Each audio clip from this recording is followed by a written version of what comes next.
Hi అండి, welcome to perfect mom life Lavanya. Okay friends, Sunday అంటూ తొలి ఏకాదశి సండే 6th వస్తుంది కాబట్టి మనము ఆ రోజు వెంకటేశ్వర స్వామి మనము తొలి ఏకాదశి అంటూ చేసుకుంటాం. ఓకే అండి, ఆ రోజు అంటూ మనము ఉపవాసం అంటూ ఉంటాం. ఆషాఢంలో వచ్చే ఈ తొలి ఏకాదశి అనేది మనకు పండుగలు అంటూ స్టార్ట్ అవుతాయి. విష్ణుమూర్తి యోగ నిద్రకు అంటూ వెళ్ళిపోతారు. అంటే స్వామివారు నిద్రించే సమయం అన్నమాట. ఆ టైంలో భూ సంచారం చేస్తారని ఒక వినికిడి.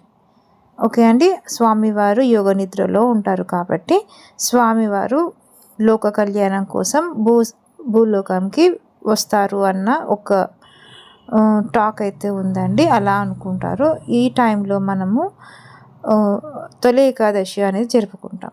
ఈ తొలి ఏకాదశి రోజు అందరూ ఉపవాసం అంటూ ఉంటారండి.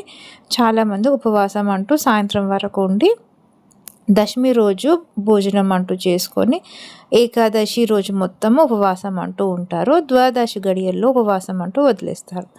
అలా ఉపవాసం ఉండేవారు తప్పక ఉపవాసం ఉండండి, గుడికి వెళ్ళండి, విష్ణుమూర్తి గుడికి అంటూ వెళ్ళి వెంకటేశ్వర స్వామి టెంపుల్కి వెళ్ళేసి అక్కడ దీపాలు అంటూ వెలిగించుకోండి.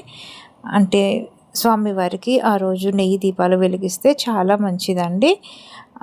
నిర్జల ఏకాదశి వెళ్ళిపోయింది కదండి మొన్న.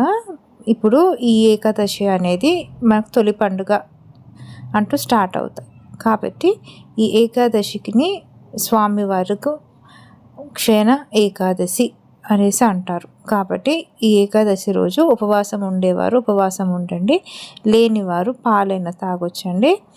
అండ్ ద్వాదశి గడియల్లోపు భోజనాలు అంటూ నెక్స్ట్ డే అంటూ చేసేసుకుంటారు. ఓకే అండి, మనం ఇంటి దగ్గర ఉన్న వెంకటేశ్వర స్వామి టెంపుల్ అయినా విష్ణుమూర్తి టెంపుల్ రెండు ఒకటే కదండి. ఏ టెంపుల్కైనా, జగన్నాథ స్వామి టెంపుల్కైనా, అలా ఇస్కాన్ టెంపుల్కైనా వెళ్ళేసి స్వామివారిని దర్శించుకోండి. అండ్ మనతో మంచి పనులు జరగాలనేసి స్వామిని కోరుకోండి. ప్రసాదాలు అంటూ రెడీ చేసుకోండి, ఇంట్లో పూజ అంటూ చేసుకోండి ఫ్రెండ్స్. ఇంట్లో మెయిన్గా ప్రసాదం అంటూ జొన్న ప్యాలాలు లేకపోతే మొక్కజొన్న ప్యాలాలు ఇవి పొడి చేసుకొని అందులో బెల్లం అంటూ కలిపేసుకొని స్వామివారికి నైవేద్యంగా పెడతారండి. అలాగే వడపప్పు బెల్లం స్వామివారికి రెగ్యులర్గా ఇలాంటివి చేస్తారు కదండి. ఇలాంటివి ప్రసాదాలు అంటే స్వామివారికి సమర్పించండి. ఆ రోజు అంటూ ఉపవాసం ఉండి మీకున్న కోరికలని స్వామివారికి తెలియజేయండి. అండ్ ప్రతి ఒక్క పని మంచి సక్సెస్గా కావాలని నేను కూడా స్వామివారికి కోరుకుంటానండి. మన సబ్స్క్రైబర్స్కి అందరికీ లోక సమస్త సుఖినో భవంతు అనేసి స్వామివారికి మనస్ఫూర్తిగా కోరుకుంటానండి. మీరు కూడా అలాగే చేయండి.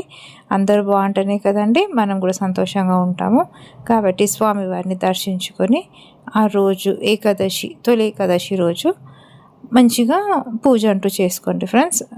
ఇక్కడ తెలంగాణలో అయితే పిండి వంటలు అంటూ చేసుకుంటారు. ఓకే అండి, ఇలా నేను స్మార్ట్ షెఫ్ తెలుగు ఛానల్లో మంచి రెసిపీస్ పెట్టానండి. మీరు తప్పక వాచ్ చేయండి ఫ్రెండ్స్. అండ్ టేస్ట్ చేయండి, కామెంట్ రూపంలో తప్పక తెలియజేయండి. కొత్తగా నా ఛానల్ ఏమైనా చూస్తే తప్పక సబ్స్క్రైబ్ చేసుకోండి ఫ్రెండ్స్. పక్కన బెల్ ఐకాన్ని ప్రెస్ చేస్తే పెట్టే కొత్త వీడియో నోటిఫికేషన్స్ అంటూ మీకు వచ్చేస్తాయి.